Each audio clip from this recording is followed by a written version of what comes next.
So lately, there's a lot of talk on the internet and on TV and just in the media in general about how, a lot of people are suffering, a lot of people are not doing very well.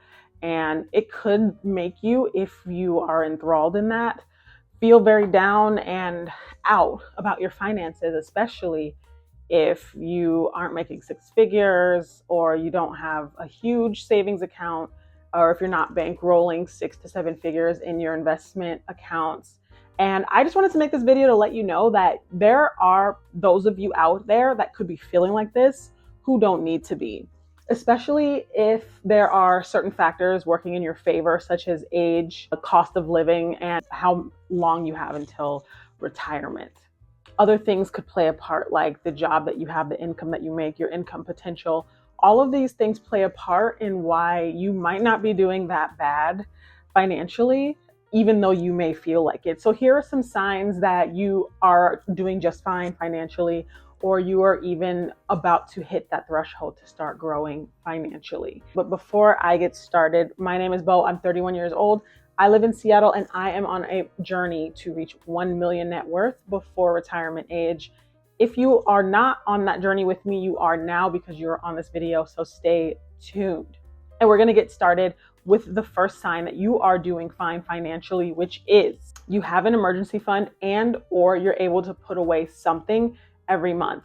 Because a lot of Americans, and we're talking about Americans here, not any other country, I'm not sure how other countries are doing, but if you're living in America and you're able to put away money every month or you have an emergency fund, you are doing better than 37% of Americans, because according to Empower Research, 37% of Americans cannot cover a $400 emergency. And that is a scary fact. That's scary, because I know I can name a few emergencies right now that cost at least $1,000, right? Let alone health issues or vet needs, things like that. So if you are able to cover a $400 emergency, if you have more than $400 put away in your savings, you are doing better than 37% of Americans. The second sign that you are not doing that bad is that you're able to pay off debt.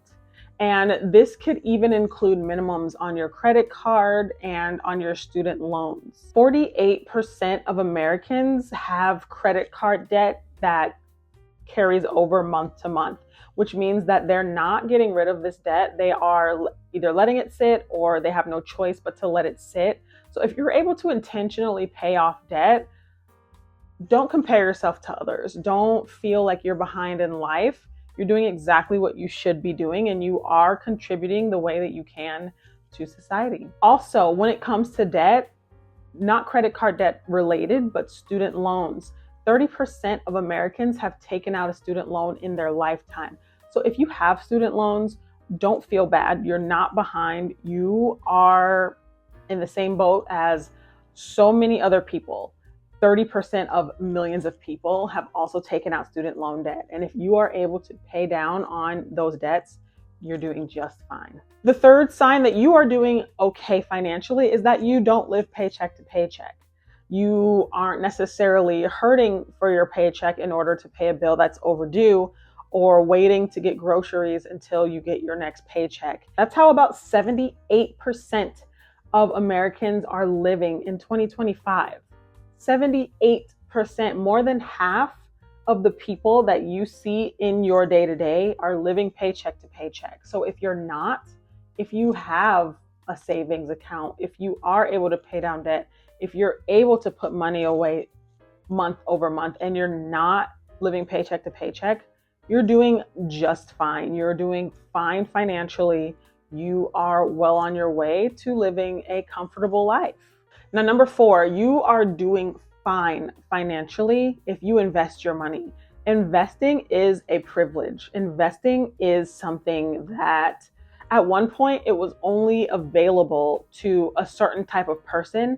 But now, with the power of the internet, with all of the knowledge that people are giving us, free knowledge at that, being able to invest is more readily available to us.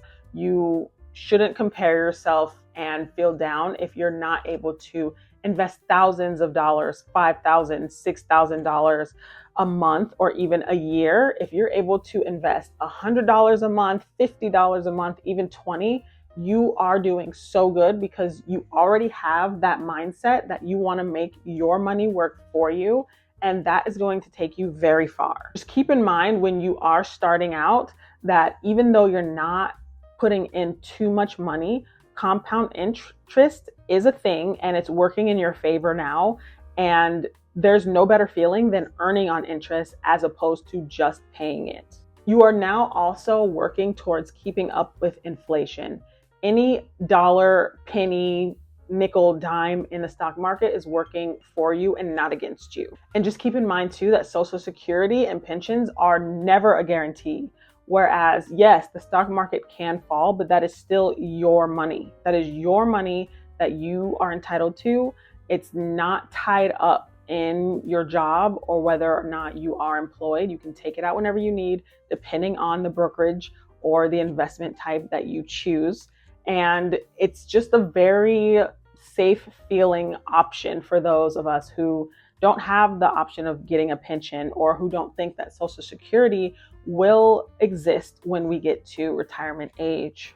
And the fifth and final way to know that you are doing fine financially, to stop worrying about your finances, is that you are able to travel, whether that's by plane or boat or car. If you're taking road trips, that is still traveling, that is still a luxury. You're going to cabins, that is fine. You're going to national parks, that is fantastic. You are living a good, fulfilling life. You do not have to feel doom and gloom because you're not sitting on millions.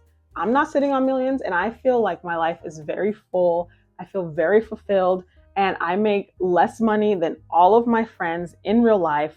I make less money than most of my family as well, and I have less savings than a lot of my friends as well. So just know that your race is your own. You are betting against yourself. You are improving yourself, and you aren't alone in this journey, especially if you have the power of the internet. So those are the 5 things that I like to keep in mind when it comes to the fact that you're not doing that bad financially. So if you're ever feeling down, just think about that. Think about some of the things that you have that are not common in everyday life, that, you know, if you were to line up 10 people, every single person would say, I don't have that. Or more people than not would say that they don't have that. That is how you know that you are doing better financially than you thought. So let me know what you think in the comments. Let me know some other things to think about or consider when it comes to how well somebody is doing financially, with their progress in general. I want to hear that in the comments for you guys, some things that I may have missed or some things that maybe you don't agree with. And I will talk to you guys in the comments regarding those topics. And until next time, I will see you in the next video.